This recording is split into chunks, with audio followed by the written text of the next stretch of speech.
Good morning, ladies and gentlemen. My name is Otache, Sony Otache. I was born into a family of medics. Everybody in the house where I grew up on the medical line.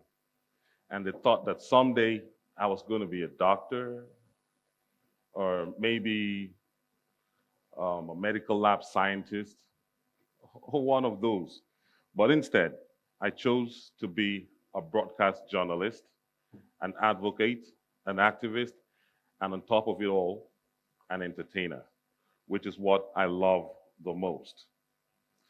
And today, I am honored to stand before you to share a powerful tool that can disarm insecurity here in Nigeria, and that is education.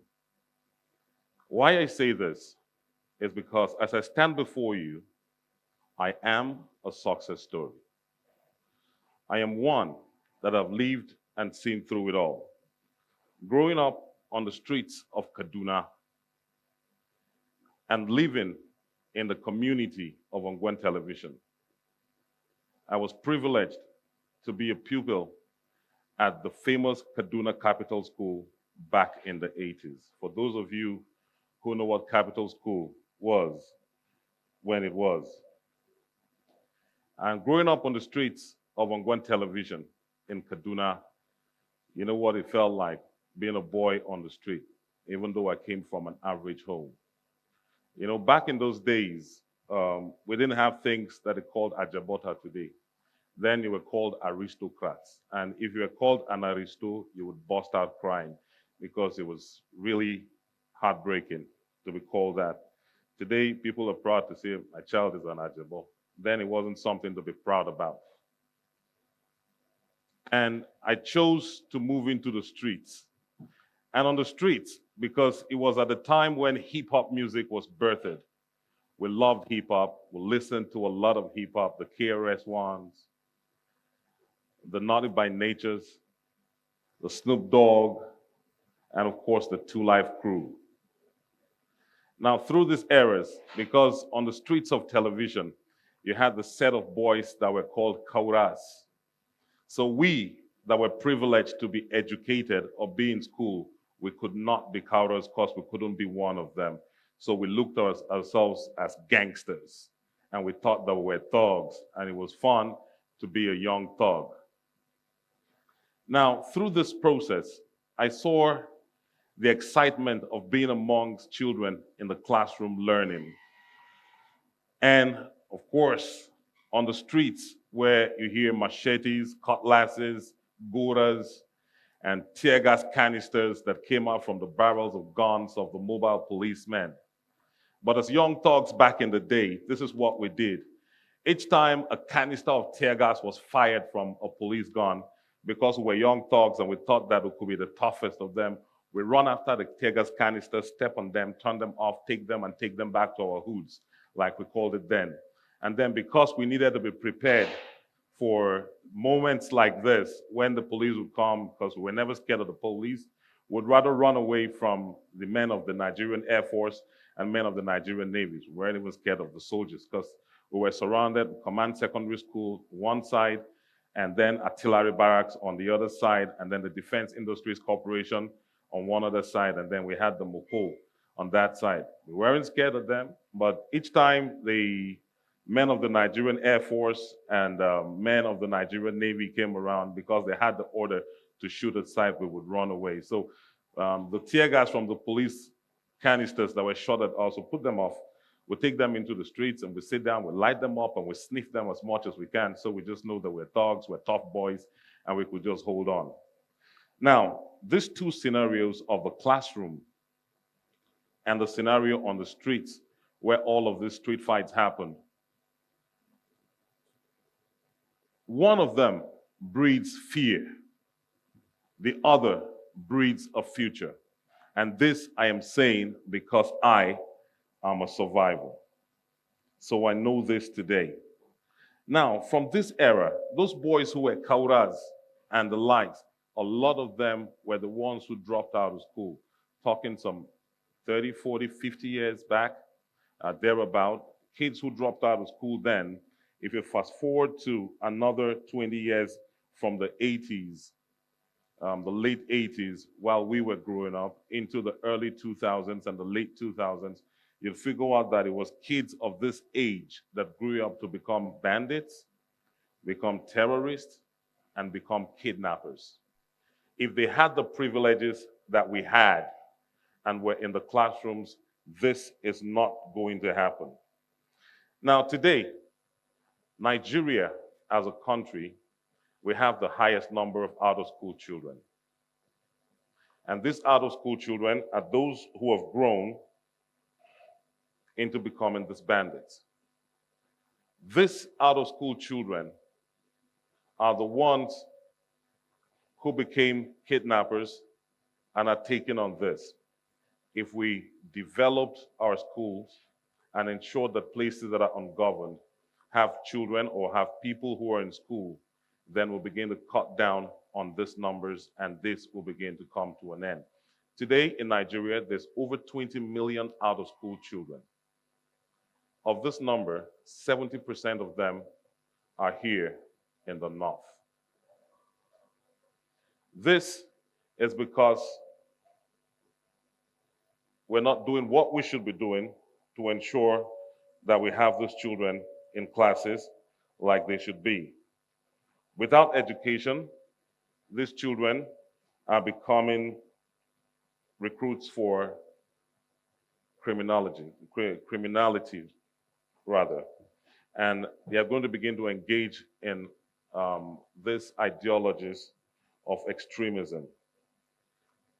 So, with 20 million children out of school here today, it started from counting from maybe 40 years back, and it continues to count. If we begin to create spaces for them in classes and begin to build classrooms for them, then we'll begin to make a difference. If you take from the 80s into the 2000s, somewhere around 2009, it exploded. In 2014, about 300 girls were taken from Chibok. Now, the world united with one voice and spoke against it, but it opens up to one reality, that our schools are the target of the insurgents. And they ensure that this never happens because they try all they can to see that they keep our kids out of school. Now, let me tell you a true life story of something that happened. In 2009, we're filming a documentary on the recession of the Lake Chad. And while we're out there, we went through the Cameroons, into Chad, to Central Africa, and then back through to Niger and coming into Nigeria through the Komodugu-Yobe River. We crossed the river, coming into Nigeria. We ran into a checkpoint roadblock of Boko Haram insurgents, and they stopped us. Now, we left unharmed and unscathed, but for one reason, because we introduced ourselves as journalists and we had other international colleagues with us. Now, I was privileged to record an interview with the bandits, the Boko Haram members, and that interview went viral on many international platforms. Now, these people said to us that they were not coming after us, even they know that we're educated, but they needed us to carry a message for them. And that message was saying that children must not go to school. Now, if we have these bandits doing that and taking us through and talking to us about having our children out of school, then it's clear knowledge that if we created opportunities for education, then we're going to continue or begin to end the development of feeding the insurgents with supply of manpower and human resources. Now, going forward, for us at the Oga Landlord Foundation, This is what we have done over the last 13 years.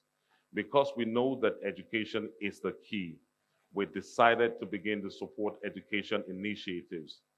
What we did was first going across Benue, Kaduna, here in Niger, Nasarawa State, and the FCT, and begin to provide scholarships. We've provided basically maybe around 500 scholarships in this year to children, and we've supported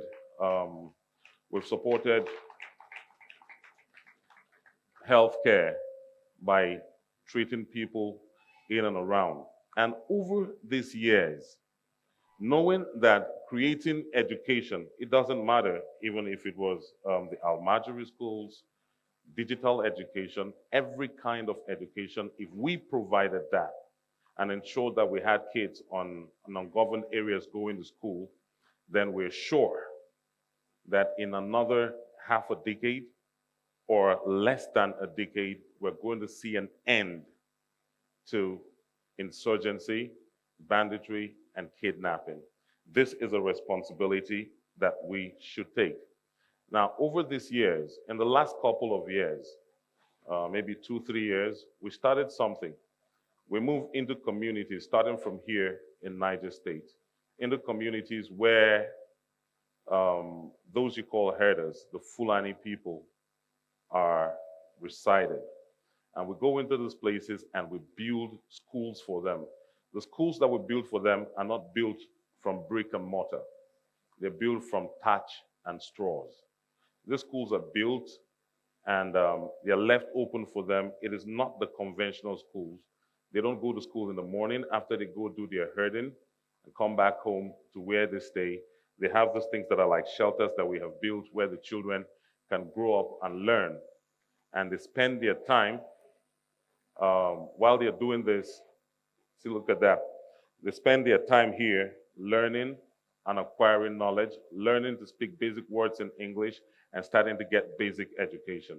Now, if we continue to develop ideas like this and begin to bring these people from the interiors and places that we call them governed areas into the education system, we'll gradually begin to end the scourge of insecurity and drop it down by probably 80%. Because with education, we can end the cycle. We can empower our children, create opportunities, and foster sustainable peace. So, our call to action today would be: education is a shield against violence and a tool for peace. Like we at the Oga Landlord Foundation, let us begin to build safer, brighter future, and let's do this one classroom at a time.